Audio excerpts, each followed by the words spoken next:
العالمين والصلاة والسلام على أشرف المرسلين وعلى آله وصحبه أجمعين أما بعد السلام عليكم ورحمة الله وبركاته. Alhamdulillah, syukur kepada Allah Subhanahu wa taala pada hari ini kita dapat meneruskan lagi pengajian kita.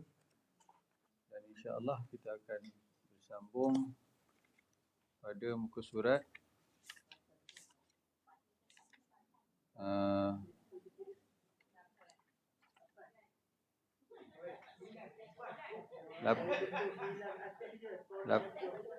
belum 8 belum kan?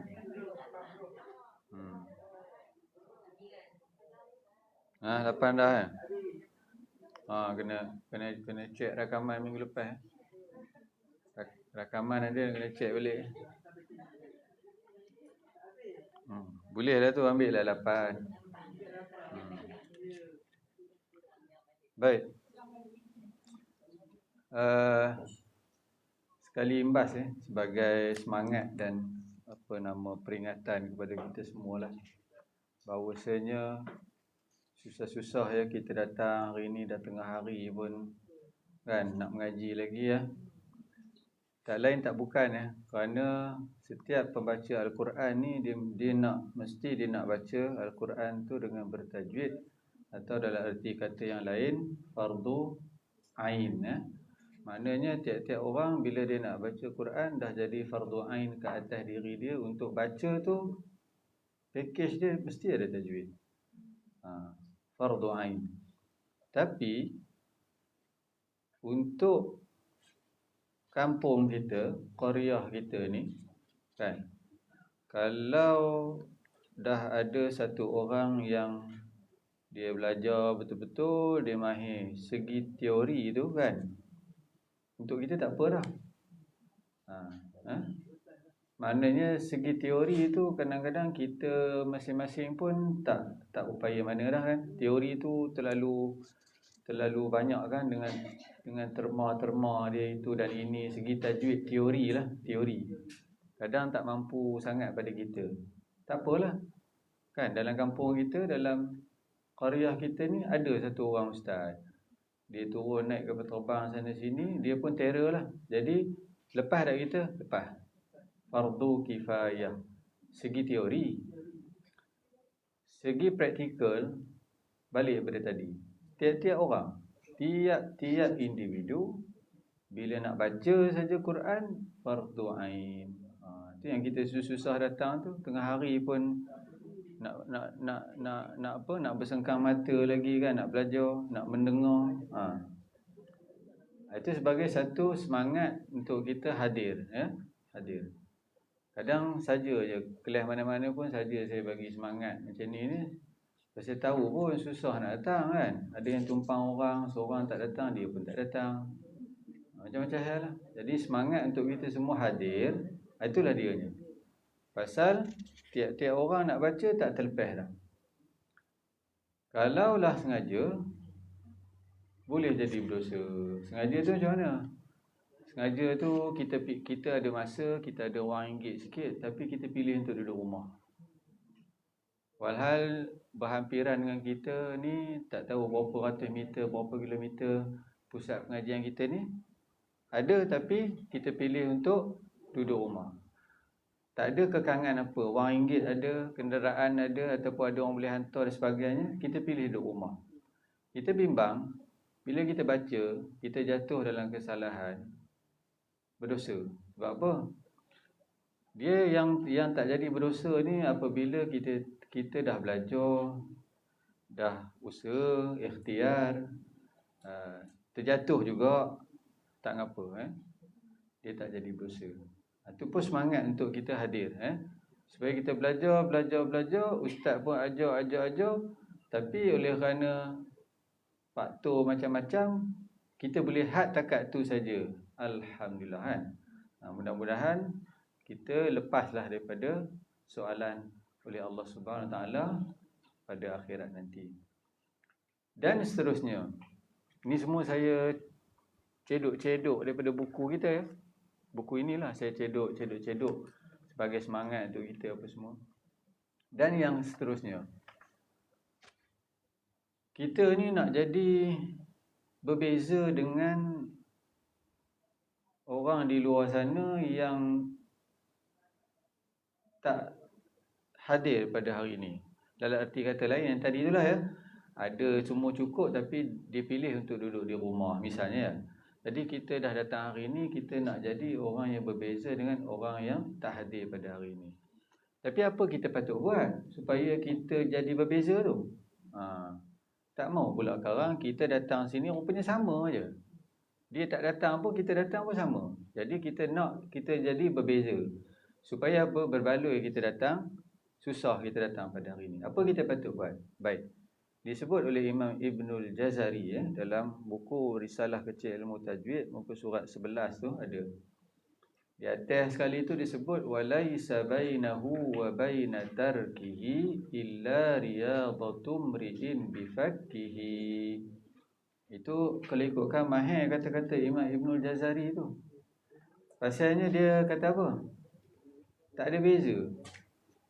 Tak ada beza orang yang mengamalkan tajwid dengan orang yang meninggalkan tajwid.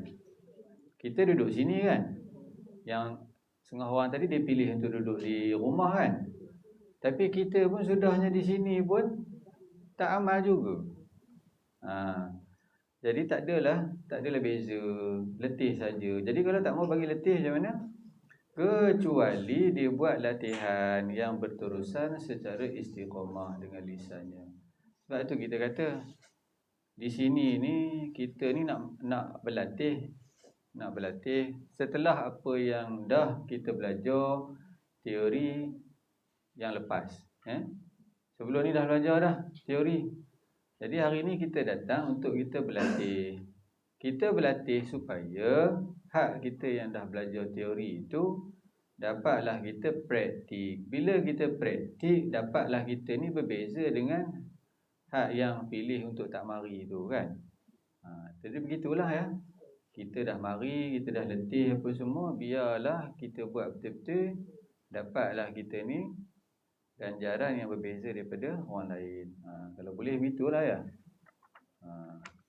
Kemudian sikit lagi dalam buku kita juga, muka surat 13. Buku ni rugilah kalau kita tak ulang-ulang sikit kan. Kita ulang juga sikit. Sebanyak peringatan pun. Yang seterusnya, bila kita belajar tu kan, sebenarnya kita ni usaha untuk ngelakkan kita buat salah. Tadi kan? Tadi kita dah bagi tahu kan? Janganlah sampai kita ni jatuh dalam kesalahan. Jadi dalam muka surat 13 tu, pada syair baris yang kedua tu, apa katanya? Ini syair siapa tulis ni? Abu Muzahim Musa Ubaidillah Al-Khaqani. Apa katanya? Fakun, yang kedua ya, baris yang kedua tu. Fakun arifan billahni kaima tuzilahu. Maka jadilah engkau seorang yang arif, orang yang benar-benar memahami permasalahan lahan. Kata Abu Muzahim, biar kita ni belajar sampai kita mahir perkara-perkara yang salah dalam bacaan. Ya, perkara-perkara yang salah dalam bacaan tu, kenapa kita nak kena belajar benda yang salah? Dia macam bercanggah kan? Rupa-rupanya apa?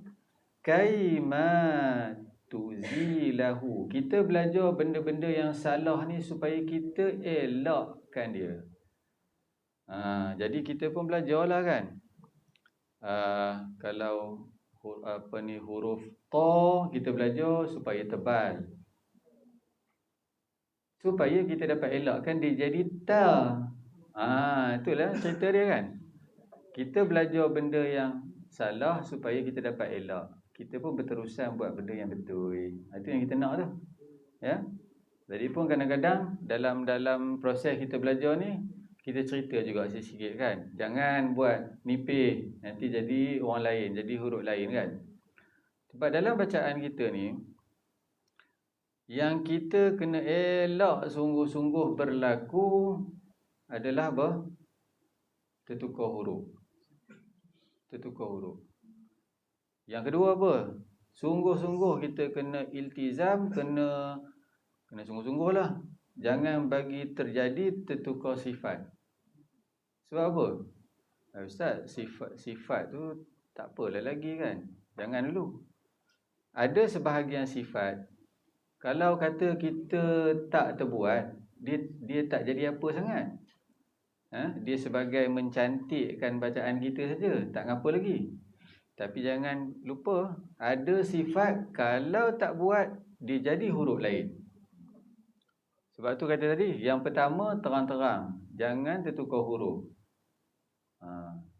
Jangan tertukar huruf ni biasanya ramai lah orang tahu kan. Sebab segi kesalahan, dia kesalahan yang nyata. Kalau tukar je huruf, contoh kan, Ar-Rahman jadi Ar-Rahman, Ha jadi Kha. Rasanya rata-rata kita tahu pun Ha dengan Kha kan. Tak apa, kalau tertukar tu memang kesalahan yang nyata kan. Tapi pada tempat-tempat lain, kadang-kadang kita tak buat sifat Sirata kan, kita tak buat tebal, kita buat nipis. Sirata kan, Sirata. Yang ni berkaitan sifat tebal dengan nipis. Tapi bila tak buat, rupanya tertukar huruf juga. Ta jadi ta, pun tak mau juga. Jadi kesalahan yang nyata, jali. Kalau sengaja jatuh, berdosa. Jadi kita ni tak maulah jatuh dalam sengaja tu. Jadi kita pun belajar dan belajar. Mudah-mudahan kita dapat elakkan daripada kesalahan tersebut. Ya. Baik. Kita teruskan pada muka surat 8. Surat 8. Di muka surat 8 kita bertemu dengan huruf yang pertama ta. Yang kedua, dia punya body tu sama, tapi ada titik. Jadi namanya apa? Wa. Jadi ta ni dari mana kita nak keluarkan hurufnya? Iaitu ujung lidah kita kena pada mana? Pangkal gigi kacil atas kan. Baik. Jadi dia ni adalah kongsi-kongsi rumah dengan huruf-huruf yang dah kita jumpa sebelum ni. Iaitu apa? Yang pertama, dia kongsi juga dengan muka surat 4. Surat 4 tu dia kongsi juga rumah. Yang tadi tu, ujung lidah dengan pangkal gigi kacip tu kongsi dengan dal kan. Dal. Lepas tu muka surat yang nombor 1 itu juga berkongsi dengan ta kan. Ta, dal dengan ta, satu rumah. Walaupun satu rumah, ada tak beza sifat? Ada. Itulah dianya. Kemudian sebelahnya tu ra kan. Ra. Body sama, ada titik ra. Dari mana kita nak keluarkan huruf ra ni? Hujung lidah kita dengan hujung gigi kacip atas. Ada tak dia berkongsi rumah dengan huruf-huruf sebelum ni? Ada, iaitu pada muka surat 4 berkongsi rumah dengan huruf zal. Kemudian pada muka surat 2 dia berkongsi rumah dengan huruf sa. Jadi habislah ya. Satu rumah takat 3 huruf je lah kan. 3 huruf. Baik. Jadi ta, macam mana cara nak keluarkan dia? Tempat keluar dah tahu. Ta ni macam mana kita nak keluarkan dia? Cara nak keluarkan dia ni kita panggil dia sifat. Sifat, cara nak keluar. Jadi bila dia soal macam mana cara nak keluarkan? Khabarlah sifat-sifat dia. Gitulah ya. Jadi ta ni kita keluarkan dia dengan cara apa? Yang pertamanya, dari segi nafas kita, udara tahan. Dari segi suara tahan juga. Itulah ta ya. Yang yang apa orang kata yang besarnya itulah sifat dia, kan? Lain pada tu ada lagi. Dia tebal ke nipis? Tebal kan? Tapi bukan tebal biasa-biasa. Luar biasa. Luar biasa. Kalau biasa-biasa ni macam huruf-huruf kha, ghain dengan qaf. Tu tebal dia biasa. Yang ni luar biasa kan? Pasal apa luar biasa? Pasal sifat dia lah.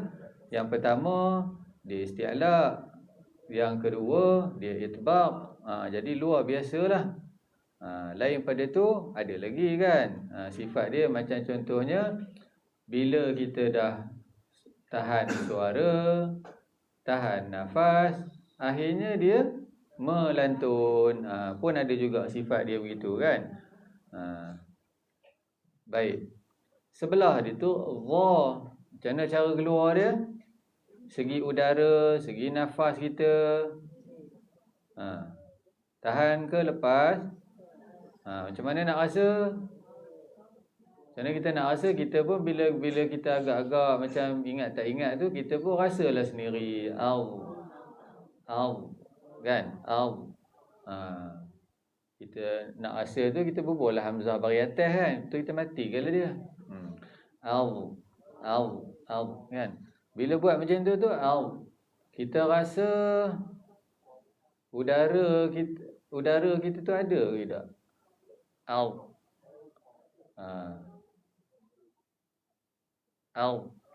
Kita letak dah tangan ke apa kan. Jadi kalau kita buat tu betul, kebanyakan udara kita tu udah tertahan. Tak ada terlepas pun. Kebanyakan lah kan. Janganlah kita bagi tahu orang tak ada sikit pun udara yang terlepas. Itu tak maunya kan. Jadi untuk sifat jahar ni kita katakan apa? Kebanyakan udara tertahan. Kemudian kalau dia tu hams, kebanyakan udara tu terlepas. Begitulah kita khabar kan. Sebab bila kita terang-terang opini ni setengah orang tanya kan. Memang tak ada ke nafas yang terlepas tu ataupun udara yang terlepas kalau huruf jahar ni kan. Jadi penerangan kita ni biarlah seiring dengan penerangan para ulama juga. Jadi kebanyakan nafas kita tu kalau huruf dha ni dia tertahan. Tapi suara kita dia boleh terlepas dan mengalir. Yang tu suara kita boleh terlepas dan mengalir. Suara tak tertahan untuk huruf dha. Jadi bezalah dua-dua ni. Satu tadi nafas tertahan, suara pun ta tadi suara nafas tertahan, suara tertahan. Adapun dha nafas tertahan, suara terlepas mengalir. Jadi bezalah dua huruf kan. Lain pada tu. Sama tak dengan ta dari segi tebal nipis? Sama. Luar biasa tak tebalnya? Luar biasa kan. Sebab ada isti'la, ada itbaq. Jadi dia luar biasa tebalnya. Tebal dia begitulah ya. Baik. Jadi ta, dha. Kita cuba sama-sama. Ta, dha. Jadi telah di baris atas ni kan, mulut kita buka dengan bukaan yang sederhana. Tak mau besar sangat, tak mau sampai tak buka apa macam nak tutup pun ada, tak mau juga ya. Sederhana. Ta, dha. Ada muncung-muncung tak? Tak ada. Jadi kita faham dah lah kan. Ulang banyak kali dah. Tak ada huruf yang perlu muncung kecuali huruf apa nak muncung? Dalam 29 huruf, satu je. Jadi bacaan lain tu kalau kita nak test kita ni ada muncul tak ada muncul, bubuh sini. Kita pun baca bila du tu ada muncul. Rasa tertolak jari. Rupa-rupanya bila du baris depan ni rupanya apa nama dia ambil daripada waw juga kan. Bunyinya u. Pasal dia waw. Jadi du, bila du tu rasa tertolak. Betul. Lillahi rabbil alamin. Dah tak ada apa sampai habis.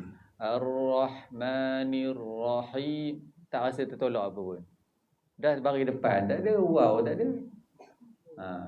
Jadi itu dia cara kaedah kita belajar memastikan bacaan kita. Kalau kita kata ni ta contoh ta. Allazi atu. Bila atu kita terasa tertolak ni rupanya kita dah muncul. Atu kan? Atu. At'amahum contoh kan. Allazi at'amahum min ju'. Sama juga. Kalau kita macam tu rasa tertolak jari kita, rupa-rupanya ta ke za ke huruf apa pun kita udah termuncul, tak sengajalah. Tak sengaja, tapi boleh tak kita biasakan yang betul? Boleh, latih insya-Allah. Baik, kita baca. Dha'ata batadha. Jaga-jaga ya, yang tebal-tebal, yang nipis-nipis. Yang nipis-nipis. Jadi kalau terimpit huruf tu dengan tebal, dia nipis, lepas tu tebal balik, hati-hatilah. Contoh tadi tu lah. Ta. Hati-hati ya. Dha'ata. Batadha. Dhahadha.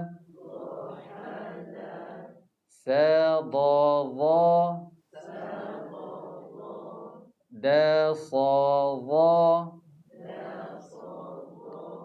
Sad ni lah yang penyakit dia ada ramai juga yang muncul ni. Sad kan. Ada ramai juga yang buat muncul. Baliklah pada tadi, kita nak rasa kita ada, kita buat muncul tu, cubalah letak kan. Kalau tertolak tu masih ada muncul. Sebab dia kena berlatih. Sad ni ramai orang yang buat muncul sebenarnya. Kalau za apa tu tak risau sangat. Sad ni sebenarnya. Sad. Jadi sad ni kita tak ada muncul sebab apa? Sebab hujung lidah kita tu menekan ke bahagian belakang pada gigi kacip bawah kan. Gigi kacip bawah, hujung lidah kita menekan pada situ. Jadi kita pun buatlah kan. Tapi dia tak mau buat nipis. Kalau buat nipis dia tukar huruf, dia jadi sin. Pasal dia tempat sama. Kalau kita buat nipis dia jadi sin. Cuma kita buat dia tebal. Luar biasalah tebal dia. Bukan tegak tebal tu. Jadi cuba kita buat sin dululah kan. Kita buat nipis dulu.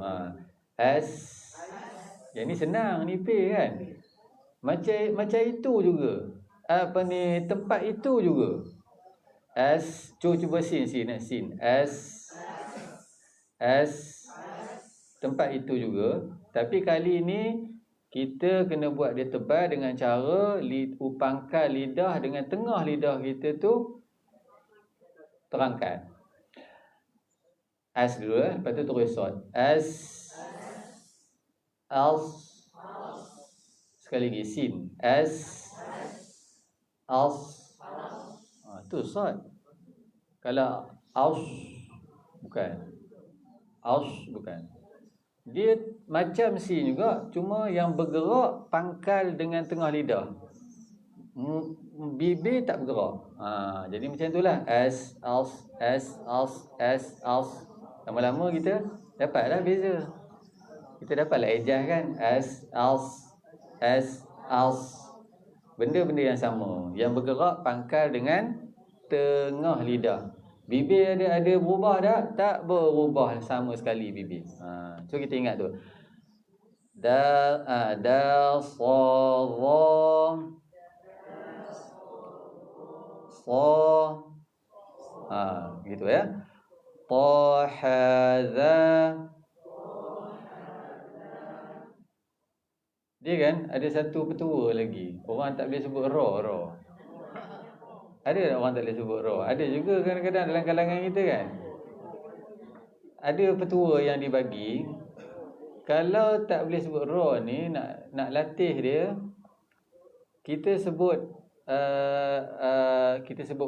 lam, nun, lepas tu ra, tapi berbaris atas ya. La nara, la nara. Ada yang bagi petua berlatih macam tu. Tapi setengah orang bagi petua berlatih itulah kan, gitu je kan. Tapi ada satu petua lagi berlatih macam tu. Rupa-rupanya sebab apa agak? Siapa boleh khabar? Kenapa ada petua la nara? Kenapa? Ya. Sebab ada setengah ulama kata tempat dia sama kan. Ada setengah ulama kata lam dulu, turun sikit nun, turun sikit ra. Jadi yalah nak cerita pun sikit sangatlah dia punya jarak-jarak tu. Kalau lam tu dekat langit, lepas tu dia dekat gusi kan. Lepas tu ra pun kat gusi juga. Jadi sebab tu ada setengah orang bagi petua la nara. Sebab kalau dia boleh sebut lam, dia boleh sebut nun, ngapa ra dia jadi ra? Kenapa pula perlu ra pula? Kan? Logik tak? La la tu di langit atas tu kan. Bila dia turun na tu udah masuk ke gusi. Ra pun situ juga. Tapi sepatutnya janganlah la nara lan. Dari mana datang ra tu? Dah apa nama ujung kongkong kan. Nampak? Jadi fikir-fikir rupanya nak latih ni cuba fikirkan makhraj di mana kan. Betul? Kalau adalah dalam kalangan kita maupun anak cucu kita, cubalah. Kamu baca la nara la nara la nara. Kan? Mudah-mudahan dengan makhraj tu kita dapat betulkan ra dia. Mudah-mudahan. Gitulah ya. Saja saya teringat tu saya share lah. Sebenarnya saya tak ada pengalaman lah, tapi orang rumah saya dia memang ajar budak-budak. Saya tak reti ngajar budak-budak. Saya tak reti ngajar budak-budak. Tapi orang rumah saya memang dia ajar budak-budak, dia ajar orang tua-tua. Bahkan orang tua-tua yang buta huruf sekalipun sekarang dah mengaji Quran. Alhamdulillah. Itu kepakaran dia lah. Ni bukan nak je rumah saya kan. Tapi saya terpaksa akui pasal saya tak reti. Saya tak reti nak ngajar budak-budak apa semua ni. Okey. Jadi bila saya tengok dia ngajar budak yang tak boleh sebut Allah, budak dia sebut apa? Allah kan. Allah ni dia latih rumah saya dia akan latih dengan apa kita panggil tiru bunyi. Pasal budak bila kita kata lam pening juga dia kan. Lam di mana ke apa bab makhraj ni dia agak pening lah budak. Bila saya tengok rumah saya dia gunakan metod tiru bunyi lah. Tiru bunyi. Allah kan. Latih. Alhamdulillah. Yang saya menjadi saksi budak tu boleh berubah sebut daripada Allah kepada Allah. Tapi kaedah dia adalah tiru bunyi. Sebab ialah bab makhraj kan, kalau kita terang pun kadang-kadang dia pun tak terasa dia letak di mana kan. Tapi dia ada kemahiran meniru bunyi. Kita pun Allah. Tiap-tiap kali baca tu Allah kan. Allah. Alhamdulillah memang boleh berubah dengan tiru bunyi tu. Tapi kalau macam kita dah dewasa, kalau kita ada kemahiran memahami makhraj, lagi bagus kan. kita pun bolehlah khabar lidah tu letak di mana? Lelangit kan? Kan? Kita rasa ujung lidah kita letak di lelangit. Tu masih nipis lagi kan? Kita pun latih. Al kan? Al. Tadi al dulu nipis kan? Sebab lam ni memang keadaan dia nipis kecuali lafzul jalalah aja. Jadi kita pun try yang nipis. Dia nipis senang sebab lidah kita relax aja. Al. Tapi kita kena gerakkan otak kita, ingat ujung lidah kita nak kena pada lelangit atas. Al ni nipis. Bila kita nak tebalkan dia al kan, baru jadi Allah. Jadi yang dewasa ni sebenarnya boleh kita latihkan dengan memberitahu makhraj. Makhraj tempat keluar lah, tapi bila anak-anak kita tu kalau boleh-bolehlah kan, tapi kalau tak boleh kita bagi dia bunyi. InsyaAllah lama-lama dia boleh. Tak tahulah, saya tengok caranya begitulah ya. Cuma jangan give up lah, itu je. Sebenarnya jangan give up je. Boleh. Tambah budak. Yakin boleh. Kadang-kadang mana dia dapat Allah tu? Kadang-kadang dia dapat tak tahulah kan, di sekolah ke apa kan. Kita pun tak tahulah dari mana dia dapat. Jadi peranan kita ni kita latih. InsyaAllah boleh. Yakin. Budak lagi senang. Baik, terus ya. Sya'allah. Sarasa. Ada ni sa dengan sa dia. Sa lepas tu sa situ juga, makhraj situ cuma nak tebal. Sarasa.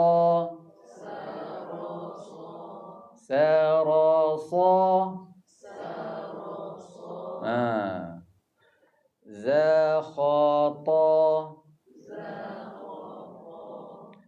Sarada.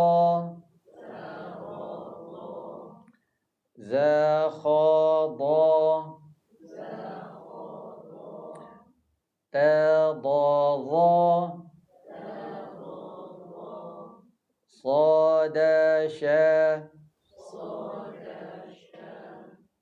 Jatada. Syatadha. Abata sajaha khadadha.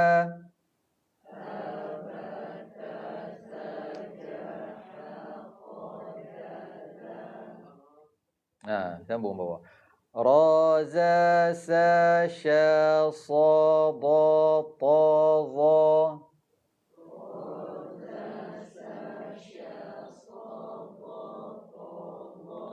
Tengok ya, yang last sekali 4 huruf tu, yang tu lah huruf-huruf yang tebal dia tu luar biasa, dah bersusun dah situ.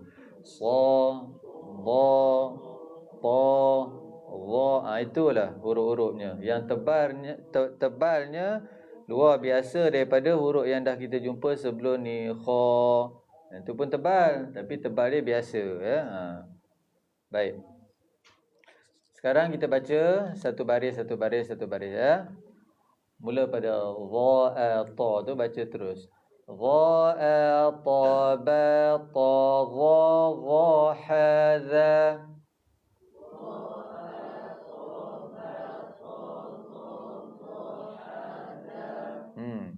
Lagi kita baca dengan menjaga harakat setiap huruf tu satu harakat. Selalu kita bagi tahu kan, sebab apa?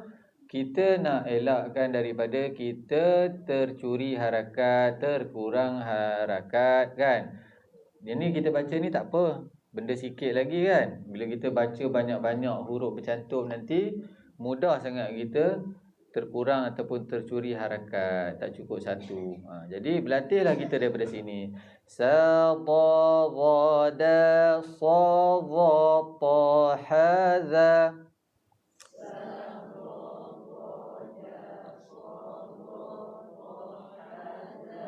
Kita ejaskan yang nipis-nipis, yang tebal. Dalam baca Quran, mesti kita sentiasa ada fikir bila bercantum, bila yang ni tak bercantum lagi kan. Tapi bila huruf-huruf dah duduk sebelah menyebelah macam ni, dia berterabur sebagainya, dalam kepala kita baca mesti sentiasa kita fikirkan yang tebal-tebal, yang nipis-nipis. Mesti ada sentiasa. Sya'a ghasara saza khata.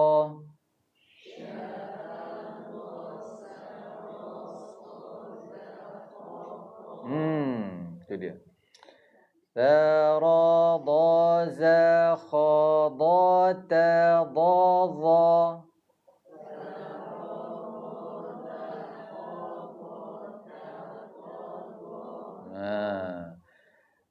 Las sada syaja tada syata.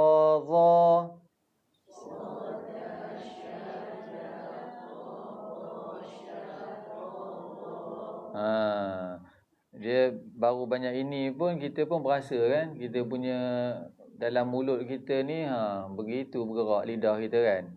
Ngejaskan yang tebal-tebal nipis semua. Dia begitulah baca Quran gitu. Tapi bukanlah teruk sangat kan, nak herut-herut mulut tu tak ada kan, yang lidah kita tu kan dalam kan. Itu je. Baik, ambil yang bawah. Abata sajaha khadadha.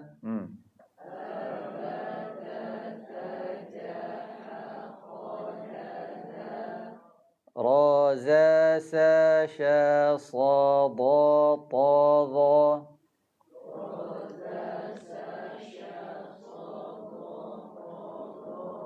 Sebelum ni kita ada huruf dad kan, yang kita kata susah tu kan. Huruf dad ni dah antara dia susah-susah tu yang kadang-kadang kita herut-herut tu kan. Kita nak buat belah mana tu kan, betul-betul kita pun sampai terherut kepala kan. Wahai benda tu apa yang bergerak sebenarnya dalam mulut kita tu? Tepi kan, sisi kan. Sisi tu nak bagi kena geraham atas tu sebenarnya kan. Kiri ikut selesa lah, kita nak tekan kiri ke nak tekan kanan kan.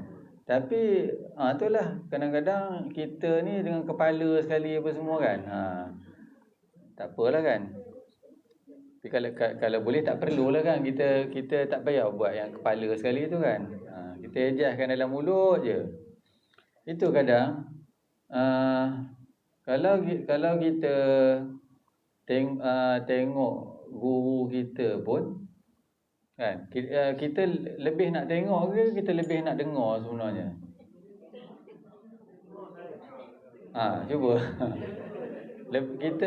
Guru kita ni kan, kita lebih, kalau ni cerita ni lah, belajar huruf ni kan, kita lebih nak tengok ke lebih nak dengar?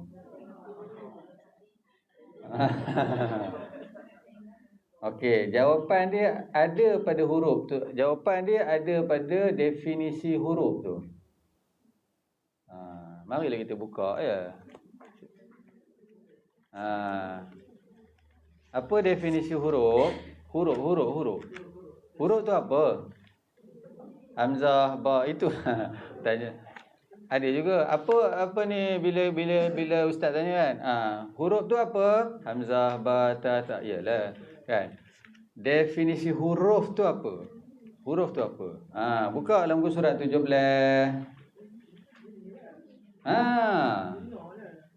Jadi buka muka surat 17, tak apalah, buka lah kejap kan. Buka muka surat 17 tu. Kita tengok balik. Apa katanya? Huruf itu, jumpa dah 17. Huruf itu huruf itu apa? Suara. Kalau suara ni kita nak tengok ke kita nak dengar? Kalau tengok, nampak ke saya buat dot dalam mulut ni? Tak nampak pun, kan? Betul tak? Jadi huruf ni adalah jadi kita ni sebenarnya nak belajar huruf ni perlukan telinga ke mata?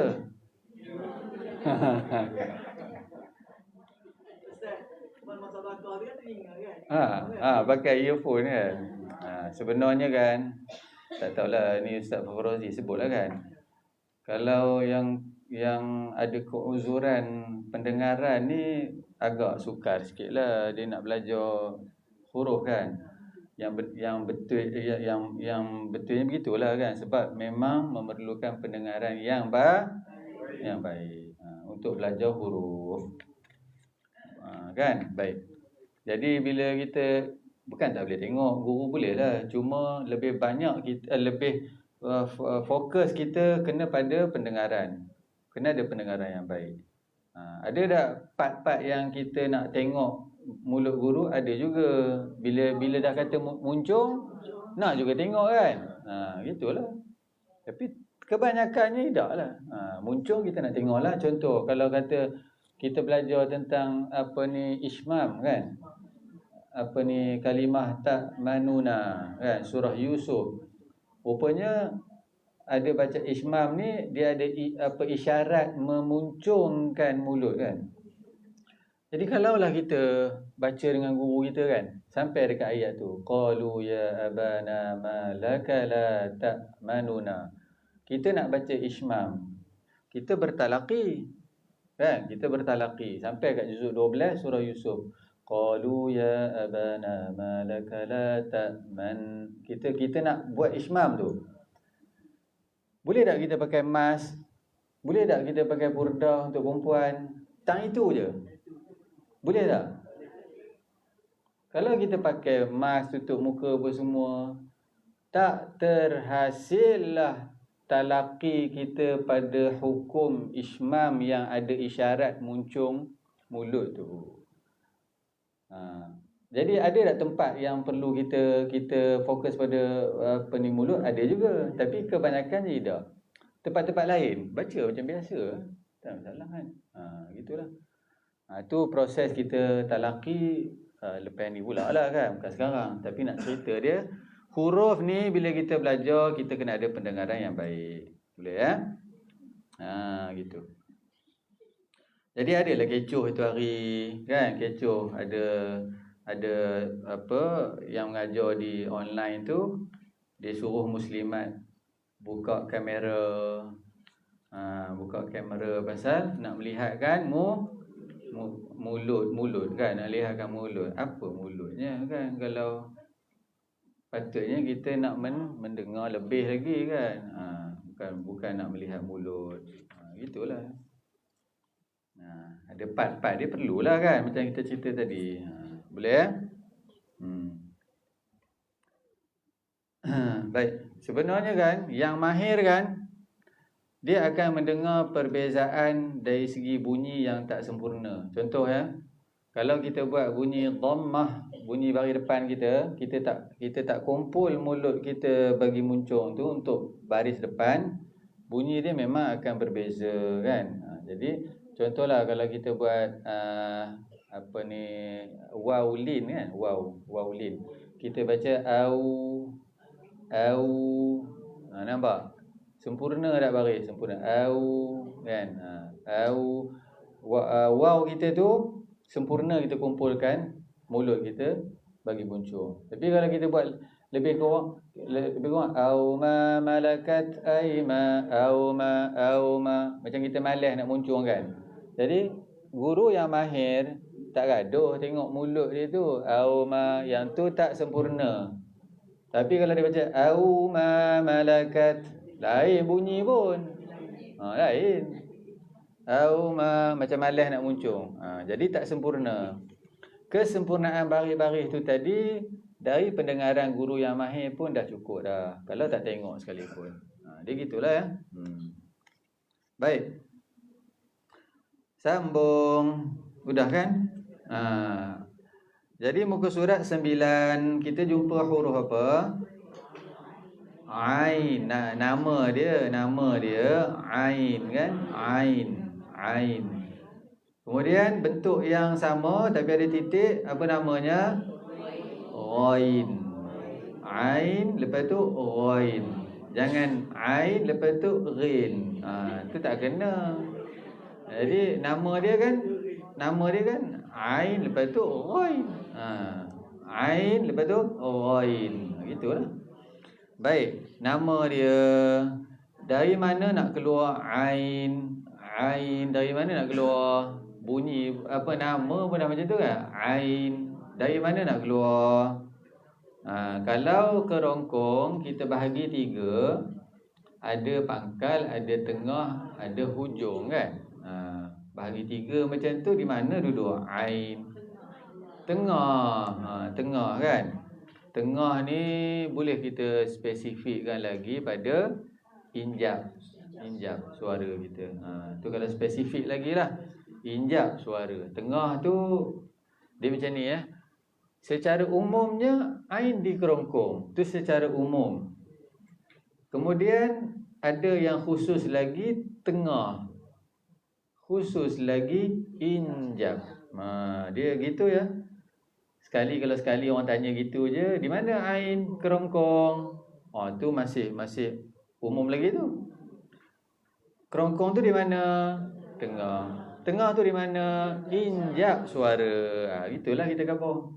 Ya. Baik. Ain. Apa ni? Macam mana nak keluar? Kita nak keluar ain dari situ kan? Tengah kerongkong kan? Macam mana nak keluar? Apa sifat-sifat dia? Dari segi kita punya nafas, udara kita macam mana? Tertahan. Kebanyakan nafas udara kita tu tertahan. Macam mana pula suara kita?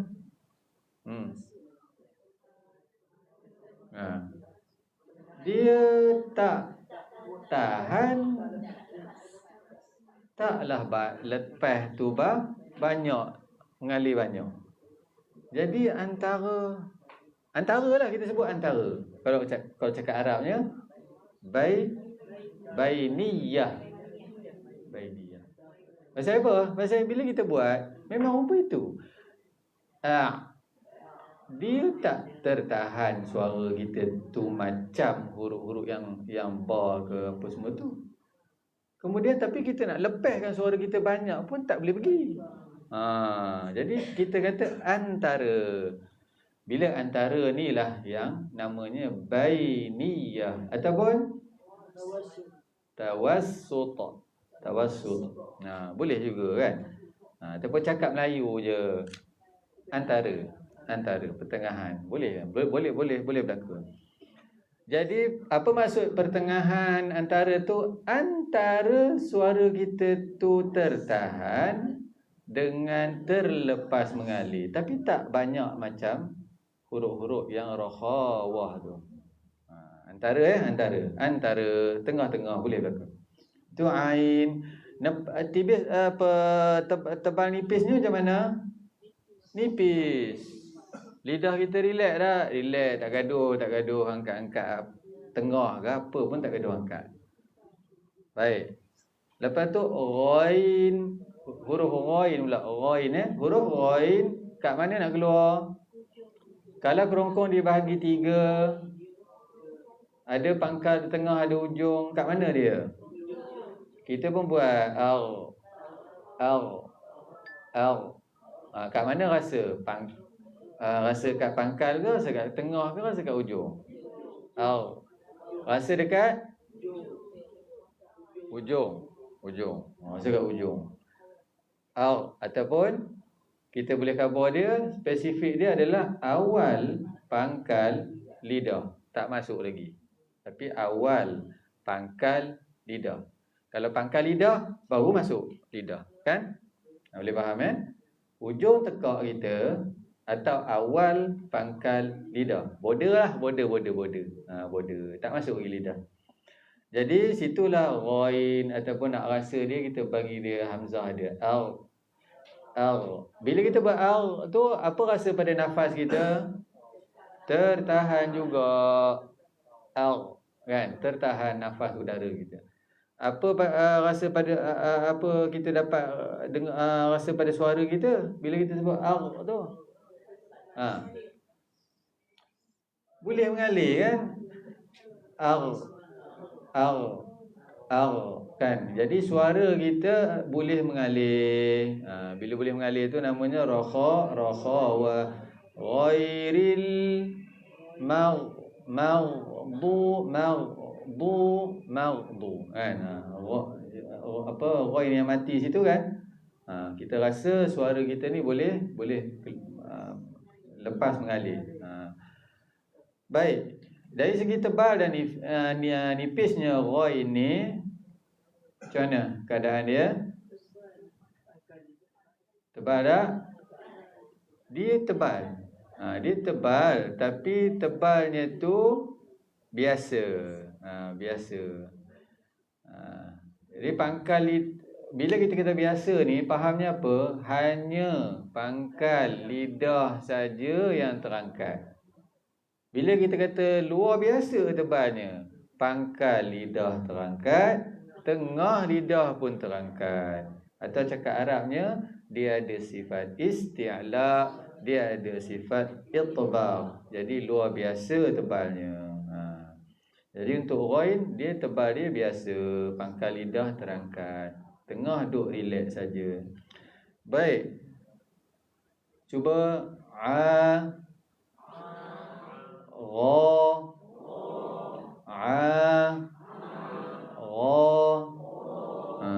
boleh. Cuba bawah tu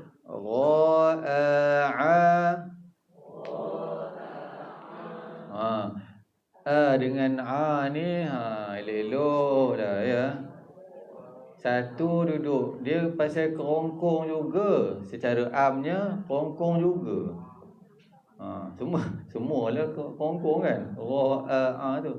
Cuma yang kita selalu duk ni sikit tu hamzah dengan ain tu.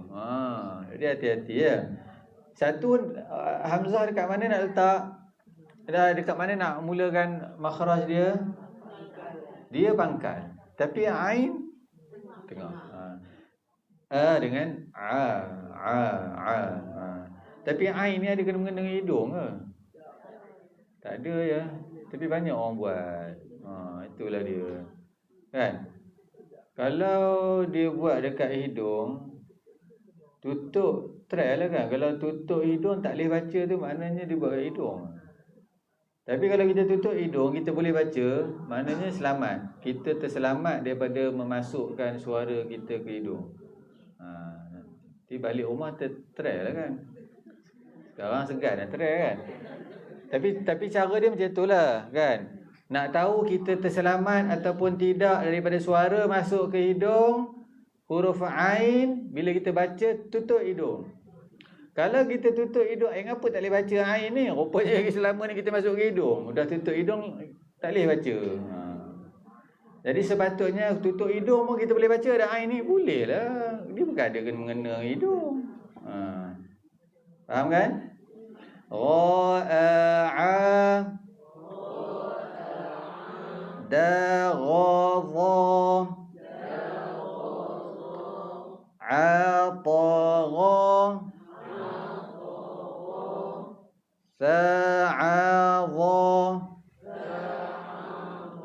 Tapi nak ceritakan kalau ain ni kan, dalam bahasa kita tak ada.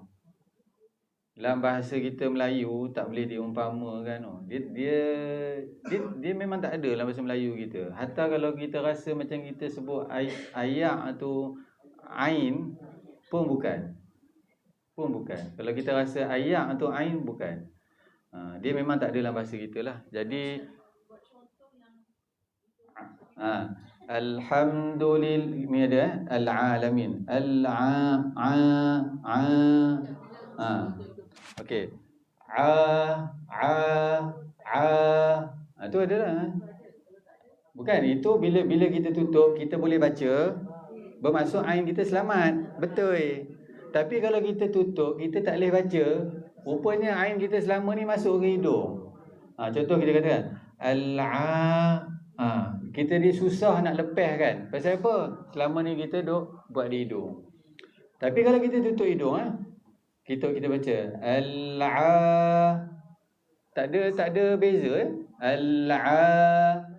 maknanya selamat.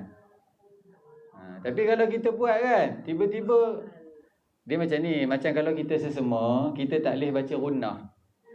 Nak baca inna, Allah susahnya sebab sesema. Macam itulah. Cuba nanti tunggu sesema. Lepas tu sebut ain. Kalau tak boleh sebut, rupanya selama ni kita masukkan ke hidung. Betul tak gunnah kita tak boleh buat masa sesema? Betul tak? Betul. Sebab gunnah tu kita nak dia kat hidung. Bila sesema memang tak boleh buat. Itu cerita dia.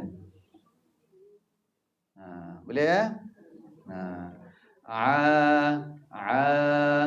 Patutnya gitu je. Boleh ya? Baik, terus. Baris yang kedua tu ya. Sa'adha jaghadha sata'a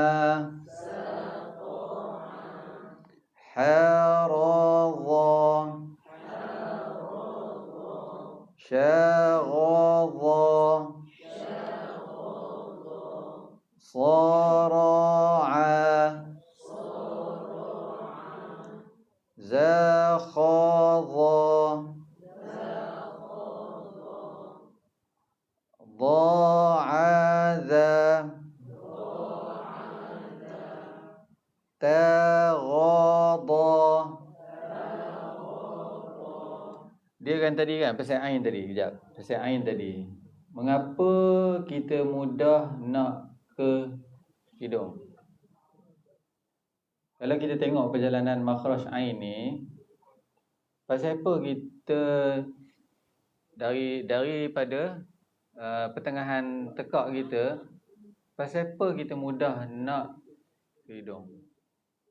Cuba tengok perjalanan suara dia. Dari tengah tekak, sepatutnya pada selekoh ni dia cepat keluar ke mulut. Kan?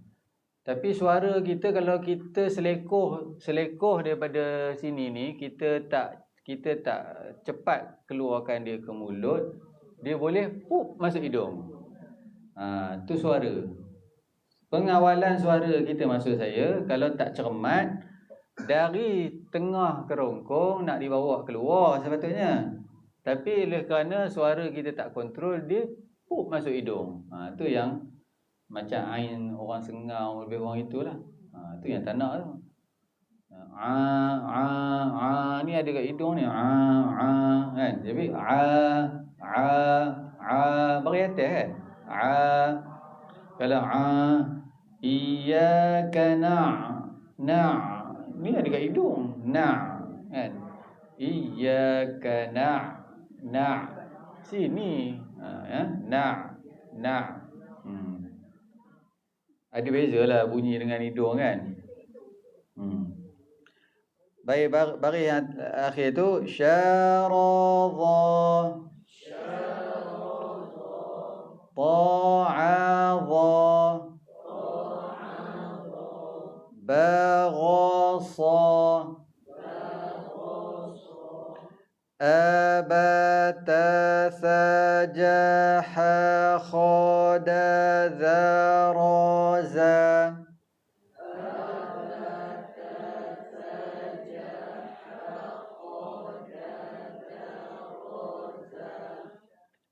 sasha sadata dha'agha.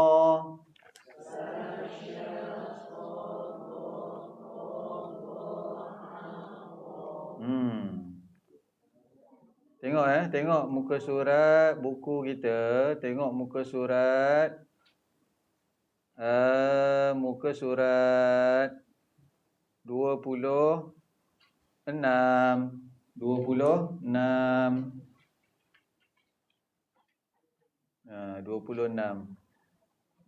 dekat bawah tu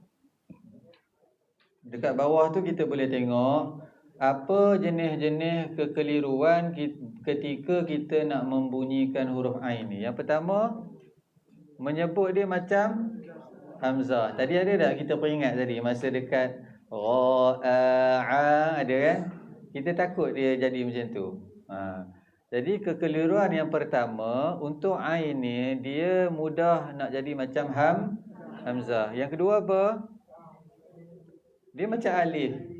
Iyyaka na'budu, na'budu, ain pun bukan. Dia macam tak tahu lah huruf apa, tapi nak macam alif kan. Na'budu, na tu bukan. Baru jadi kan. Okey, itu yang kedua ya. Yang kedua, dia boleh nak jadi macam kan alif. Na'budu. Hati-hati. Yang ketiga, dia apa tu? Kalau kita tak hati-hati, dia bagi jadi tebal. Tadi kita dah sebut awal dah. Ain ni, dia ni nipis. Tu tebal. Nipis. Tebal. Tanah. Nipis kan dia. Al-alamin. Nah. Yang keempat, ada tak? Apa penyakit dia? Masuk hidung. Itulah. Itu yang kena beringat tu. Boleh tak? Ingat tu. Ada dalam buku dah. Tu dia. Ya.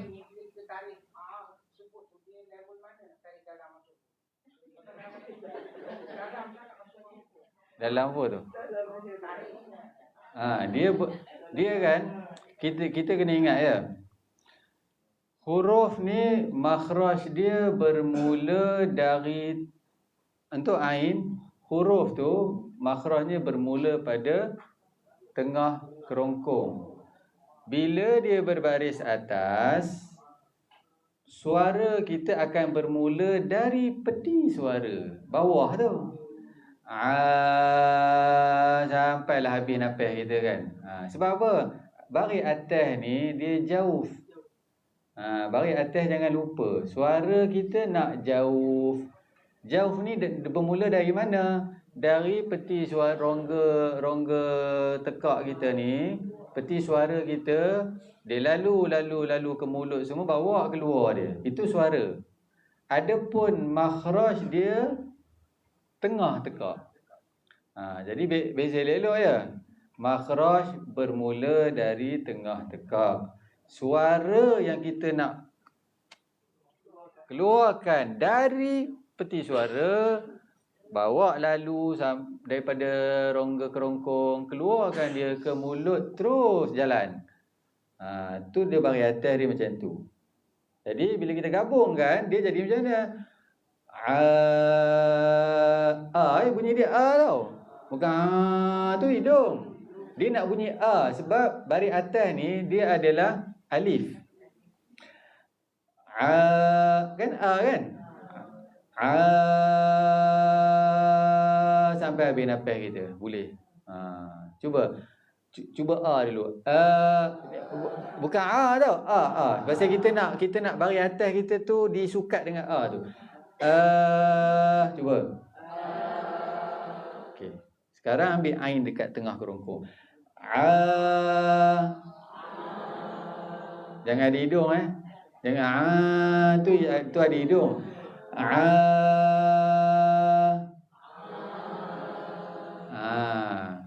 Eja. Jangan suara tu dia pergi ke hidung tu. Biar dia keluar mulut. Kan? Alhamdulillahi Rabbil alamin. Kalau tu takut masuk hidung. Alamin. Cuba. Al-alamin.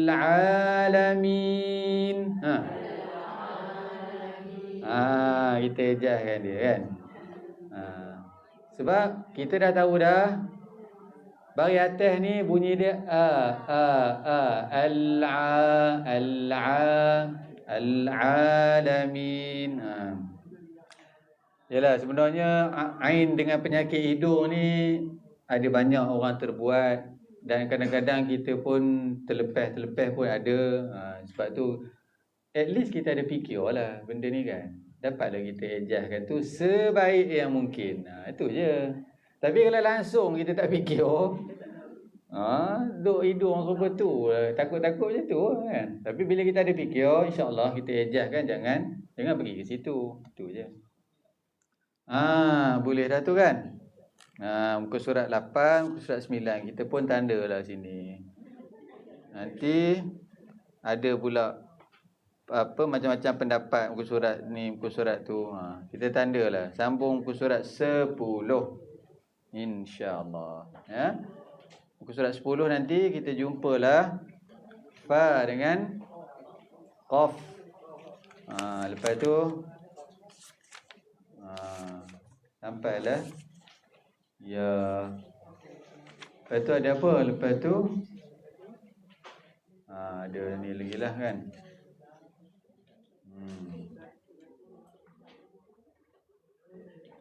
Nanti kan.